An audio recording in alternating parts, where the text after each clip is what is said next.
All right, in this problem we're going to be taking a look at what are called absolute value inequalities. So we have an absolute value, there's an inequality sign, here's another one, absolute value, and then an inequality sign.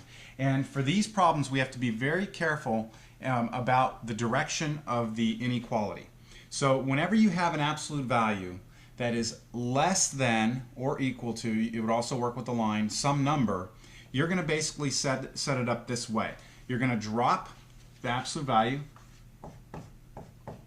You're going to put minus or less than 5, and then what you do is on the other side you say greater than negative 5. So this is just dropping the absolute value, and then you say greater than, okay, this is greater than, and then you take the opposite of this number and put it here, so negative 5. And then now this is a compound linear inequality. We'll first subtract 2 from both sides, or from everything here. So if I subtract 2 here, I get negative 7 less than the 3x, the 2 was gone here. Subtract 2 from here, we get 3. And now if we divide everything by 3, we get negative 7/3 less than x less than 3 divided by 3 is just 1. And now if you did a number line, you would get your solution set to be negative 7/3 to 1. And parentheses because we did not want to include those points.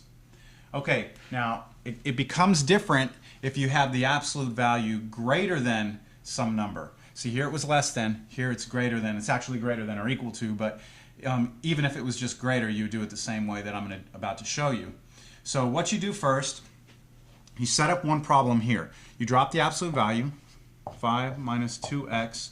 You say greater than or equal to 1. So that's just the problem the way it appears. But then what you do is you say 5 minus 2x less than or equal to negative 1. So now what you've done is you've set up, you've dropped it, you've flipped it, and you changed the sign. Okay, now let's just solve each one of these individually. I'm going to subtract 5 from both sides here. I get negative 2x greater than or equal to, let's say, negative 4 because it's 1 minus 5. And then now divide both sides by negative 2, and remember when you divide by a negative you flip the sign over. So this will become x less than or equal to negative 4 divided by negative 2 would have given us positive 2. So that's one solution. The other one, I subtract 5. I have negative 2x. Over here I get less than or equal to negative 6. Divide both sides by negative 2, which flips the sign over.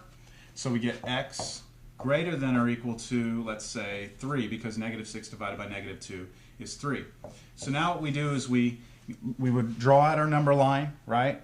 I'm actually going to do it for this one.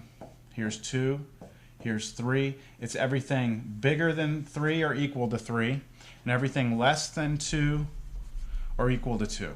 So now as interval notation, this would be negative infinity to 2 with a bracket, unioned with a bracket from 3 to infinity. And just for your information, for infinities, you always put parentheses. That's just the standard. And that's because infinity is not an actual number, so you can't actually include the point infinity. So this is the solution set for that absolute value inequality.